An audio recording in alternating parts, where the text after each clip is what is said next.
리플 CEO가 젠슬러식 반암호화폐 시대는 끝났다 이렇게 선언했습니다.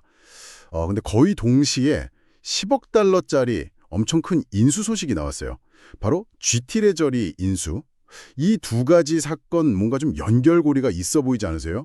마치 기업 자금 관리 시장으로 그냥 바로 뛰어들겠다. 이런 선전포고 같기도 한데요. 오늘 이 의미를 좀 깊게 파고들어 보겠습니다.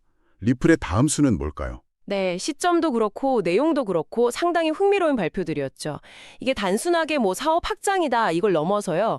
리플이 앞으로 금융 인프라를 어떻게 보고 접근할 건지 그 전략에 뭔가 큰 변화가 있겠구나 이걸 보여주는 것 같아요. 특히 젠슬러 시대 끝났다. 이 선언이랑 대규모 인수가 딱 맞물리니까 해석할 게 더 많아졌습니다. 여기서 핵심은 리플이 규제 환경 변화를 어떻게 읽고 있는지 그리고 그게 실제 사업 행보랑 어떻게 연결되는지 그걸 보는 게 중요할 것 같습니다. 죄송합니다. 그럼 먼저 맥락부터 좀 짚어보죠. 그 젠슬러 시대라고 불렸던 시기요. 그때 암호화폐 업계는 어땠나요? 정확히 뭘 의미하는 건가요? 핵심은 역시 게리 젠슬러 위원장 체제의 SEC가 보여준 집행 우선주의 방식이었죠. 그러니까 enforcement first, 명확하게 뭐 규칙이나 가이드라인을 먼저 준다기보다는 소송이나 조사 같은 집행을 통해서 사실상 규제의 선을 그으려고 했거든요. 거기다가 어떤 암호화폐가 증권이냐 아니냐, 이 기준이 굉장히 좀 모호하고 또 너무 넓게 적용될 수 있다는 불안감, 이게 컸습니다. 이런 불확실성이 산업 전반의 투자나 새로운 시도 같은 걸 좀 위축시키는 요인이 됐었죠. 그러니까 규제의 칼날이 언제 어디로 날아올지 모르는 약간 안개 속 같은 상황이었다. 이렇게 볼 수 있겠네요. 근데 브래드 갈링하우스 CEO는 왜 이제 그 시대로는 안 돌아갈 거라고 확신하는 걸까요? 진위는 다시 병에 놓을 수 없다. 뭐 이런 표현까지 썼는데 근거가 뭘까요? 너무 좀 낙관적인 건 아닐까요? 그 주장은 기본적으로 현실에 바탕을 두고 있다고 봐야 합니다. 이미 뭐 비트코인 현물 ETF 승인되고 하면서 수백억 달러 규모의 제도권 자금이 암호화폐 시장으로 막 들어왔잖아요. 그리고 전통금융 시스템하고의 접점도 계속 늘어나고 있고요. 그러니까 산업 규모 자체가 커지고 제도권 안으로 들어온 정도가 과거랑은 비교가 안 되니까 예전처럼 그냥 강력한 규제만으로 산업 전체로 누르기는 어렵다 이런 논리인 거죠. 시장의 어떤 구조적인 변화가 규제 당국의 선택지를 좀 제약하고 있다 이런 인식이 강하게 깔려 있는 것 같아요. 물론 이게 뭐 규제 리스크가 아예 없어졌다 이런 뜻은 아니겠지만요. 과거 같은 그런 식의 전면적인 압박은 좀 힘쓸 거다 이런 판단인 거죠. 시장의 현실이 규제의 방향까지도 어느 정도는 끌고 가고 있다. 이런 분석이시군요. 그의 발언에서 또 중요하게 봐야 할 부분이 있을까요? 네, 주목할 만한 포인트가 한 두 가지 더 있습니다. 첫째는 동일 교재, 동일 접근 원칙이에요. Same rules, same access. 이건 상당히 중요한 주장인데요. 그러니까 자금 세탁 방지나 고객 확인 있잖아요. 이런 은행 수준의 규제 요건을 잘 지키는 암호화폐 기업한테도 전통 은행처럼 연준 마스터 계좌 같은 핵심 금융 인프라의 접근의 권리를 똑같이 줘야 한다. 이겁니다.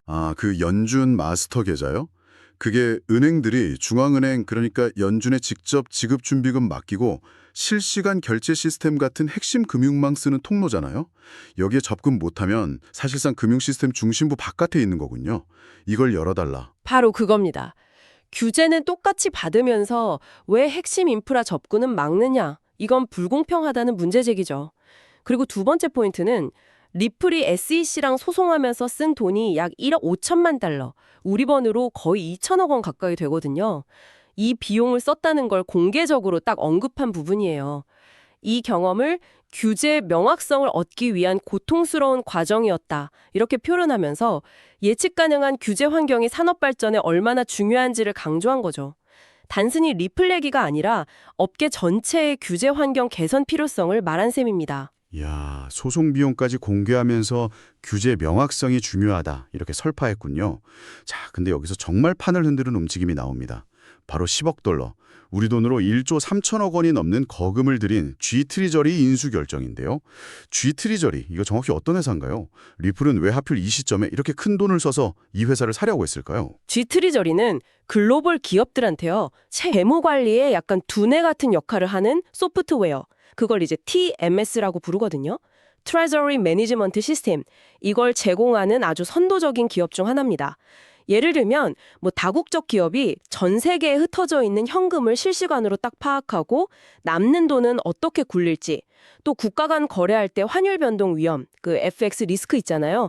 그걸 어떻게 관리하고 해지할지, 단기 투자는 어떻게 할지, 이런 걸 통합적으로 관리하게 해주는 플랫폼인 거죠. 그러니까 기업들이 예전에는 엑셀로 하거나 여기저기 부서나 시스템에 흩어져서 관리하던 복잡한 자금 현황, 외환 리스크, 투자 결정 같은 거요. 이걸 G트리저리라는 플랫폼 하나에서 다 해결할 수 있다 이 말이네요. 이걸 리플의 그 국제 결제망이랑 결합한다? 어떤 시너지를 노리는 걸까요? 네, 정확히 보셨습니다. 그게 바로 이번 인수의 핵심적인 노림수라고 봐야죠. 리플이 강점을 가진 그 국경 간 결제 네트워크랑 G트리저리가 제공하는 기업의 핵심 재무 관리 기능을 하나로 딱 묶는다는 겁니다. 이렇게 되면 리플은 단순히 결제 서비스만 하는 회사를 넘어서 기업의 재무 운영 시스템 아주 깊숙이 파고들 수 있게 되는 거죠. 수조 달러 규모로 추산되는 그 거대한 기업 간 거래, B2B 재무 시장 전체를 공략하겠다. 이런 야심찬 전략적 포석으로 보입니다. 와, 단순히 돈 보내는 통로가 아니라 기업 자금 관리의 거의 운영체제 OS에 리플 기술을 심겼다 이런 거군요. 그렇습니다. 특히 중요한 게 G트리저리가 이미 확보하고 있는 그 수많은 글로벌 대기업 고객 리스트 있잖아요. 그 파이프라인에 리플이 직접 접근할 수 있게 된다는 점이에요. 이게 리플이 시장에 들어가는 방식을 바꿀 수도 있어요.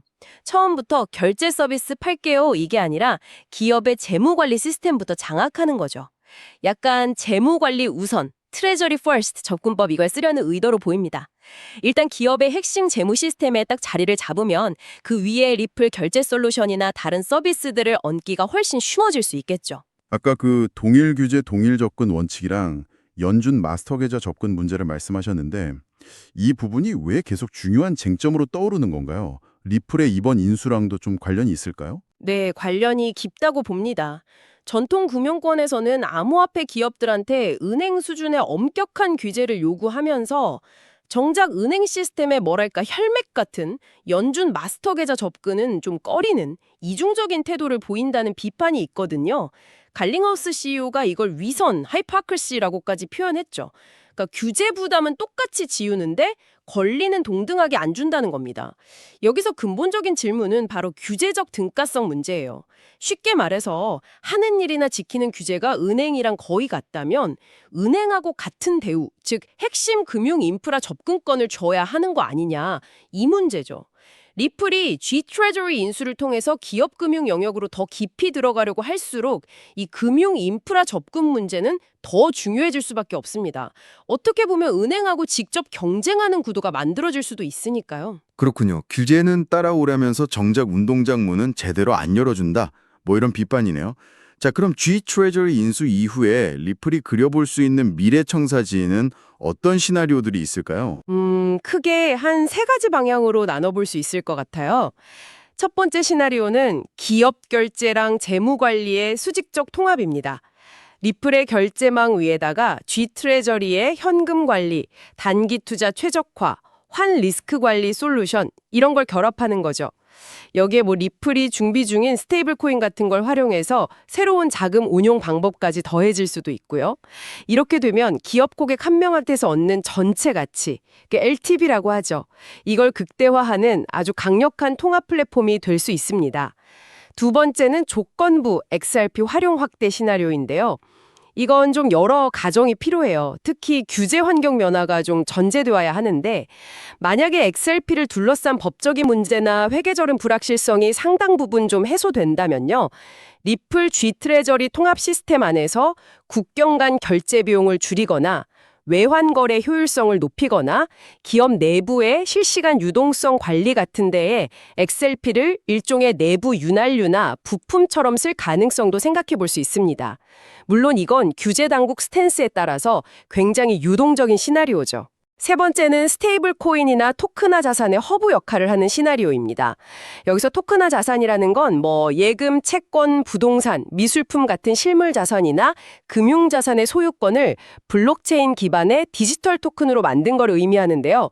규제가 좀 뒷받침된다면 리플 네트워크가 이렇게 다양한 종류의 토큰화된 자산들을 서로 연결해주고 기업들이 이걸 활용해서 자금을 조달하고 투자하고 거래하는 그런 중심 허브가 될 수 있다는 구상입니다. G트레저리 인수는 이런 토큰화된 자산들이 기업 재무 시스템 안에서 원활하게 관리되고 유통될 수 있도록 돕는 중요한 역할을 할 수 있고요. 와, 정말 야심찬 그림들이네요. 하지만 이런 시나리오들이 현실이 되려면 넘어야 할 산도 만만치 않을 것 같습니다. 어떤 리스크들을 좀 주의 깊게 봐야 할까요? 당연히 리스크 요인들도 꼼꼼히 봐야죠. 첫째, 그리고 아마 가장 중요할 텐데 역시 예측 불가능한 정책이나 규제 환경의 변화입니다. 특히 미국뿐만 아니라 글로벌하게 규제가 어떻게 조율될지가 관건이고요. 둘째는 복잡한 회계 처리나 공시 기준을 충족하는 문제예요. 특히 상장된 대기업들을 고객으로 하려면 매우 엄격한 회계 기준, 공시 요건을 만족시켜야 하거든요. 이건 기술 기업한테는 상당한 부담이 될 수 있습니다. 셋째, 강화되는 KYCML, 그리고 국제제재 준수 부담입니다. 국경 간 자금 이동과 관련된 서비스니까 자금 세탁 방지나 패러 자금 조달 금지 관련 규정 준수는 더더욱 중요해질 거고요. 넷째는 기업 고객들이 시스템을 도입하고 확산시키는 속도 문제예요. 아무리 좋은 기술이라도 대기업들이 기존 시스템을 바꾸고 새로운 솔루션을 전사적으로 도입하는 데는 상당한 시간과 노력이 들거든요. 그 엔터프라이즈 세일즈 사이클이 길다는 점을 고려해야 합니다. 마지막으로 기술적인 보안 취약점이나 데이터 거버넌스 이슈도 절대 간과할 수 없는 중대한 리스크죠. 대규모 기업 자금을 다루는 만큼 해킹이나 시스템 오류는 정말 치명적일 수 있습니다. 확실히 고려해야 할 변수들이 많군요. 이런 리스크나 기회 요인들은 리플 혼자만의 얘기가 아니라 업계 전체 흐름 속에서 봐야 할 텐데요. 이 시점에서 좀 주목할 만한 다른 업계 움직임은 없을까요? 네, 리플의 행보랑 관련해서 같이 보면 좋을 만한 최근 소식들이 몇 가지 있습니다. 첫 번째는 팍소스의 PYUSD 스테이블 코인 초과 발행 사건이에요. 최근 팍소스가 실수로 약 300조 달러? 와, 이게 우리 돈으로 40경 원에 달하는 엄청난 규모의 페이팔 스테이블 코인 PYUSD를 잘못 발행하는 사고가 있었어요. 물론 바로 소각했지만요. 이 사건은 기술적인 오류나 내부 통제, 즉 거버넌스 문제가 얼마나 심각한 결과를 낳을 수 있는지, 그리고 이게 특히 신뢰가 생경인 기업 간 B2B 서비스 도입에 얼마나 치명적인 신뢰도 하락 요인이 될 수 있는지를 아주 극명하게 보여줍니다. 두 번째는 미국 SEC 내부에서 혁신, 이노베이션을 좀 더 중시하는 방향으로 기조가 바뀔 수도 있다는 신호가 나온 점입니다. SEC 위원 중 한 명이 혁신 지원이 우리의 최우선 과제다, 자본이 내어야 한다는 취지의 발언을 했죠. 아직 구체적인 정책 변화로 이어진 건 아니지만 만약에 규제 당국의 분위기가 실제로 바뀐다면 리플 같은 기업들의 B2B 사업 확장 전략에도 긍정적인 영향을 줄 수 있는 중요한 변화의 바람이 될 수 있습니다. 세 번째는 암호화폐 거래소 크라켄이 약 1억 달러의 선물 거래소인 스몰 엑스체인지를 인수한 사례입니다.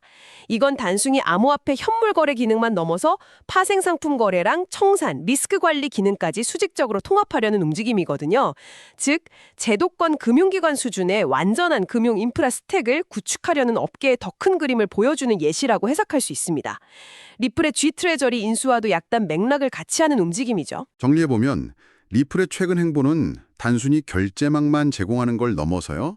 G트레저리 인수를 발판 삼아서 기업의 핵심 재무관리 시스템까지 다 아우르는, 그러니까 전통은행과는 다른 방식의 새로운 금융 스택, 파이낸셜 스택을 만들려는 아주 야심찬 시도를 일으킵니다.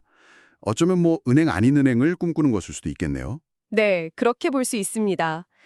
G트레저리 인수는 그 거대한 퍼즐의 핵심 조각이 될 잠재력이 충분히 있죠.